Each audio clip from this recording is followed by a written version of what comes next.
Oh.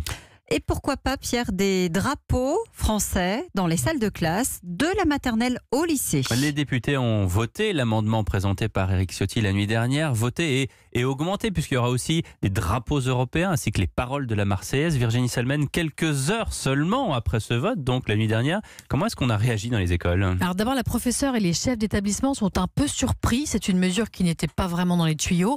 On ne leur a évidemment pas demandé leur avis. C'est l'amendement d'un député, les Républicains, Éric Ciotti. Et pour eux, c'est loin d'être la priorité de l'école. Alors j'ai demandé à Francette Popinot, qui dirige le principal syndicat du primaire, le SNUIPP, et qui a longtemps été maîtresse de CP, ce qu'elle en pensait. On donne l'impression de vouloir transformer les écoles en casernes. Ça n'aidera pas à bien comprendre ce que c'est que de devenir citoyen. C'est dommage qu'effectivement les parlementaires aient besoin de symboles pour se dire que l'école avance. Voilà, ce serait donc un gadget de parlementaires éloignés du terrain. C'est intéressant aussi de consulter les chefs d'établissement. Dans les collèges et les lycées, ce sont eux qui devront s'assurer que chaque classe a bien son drapeau. Philippe Vincent, qui les représente, rappelle que l'ancien ministre Vincent Peillon avait déjà imposé un drapeau français et la devise liberté, égalité, fraternité au fronton de toutes les écoles en 2013. Les fonctionnaires que sont les profs et les proviseurs s'y plieront sans grande conviction.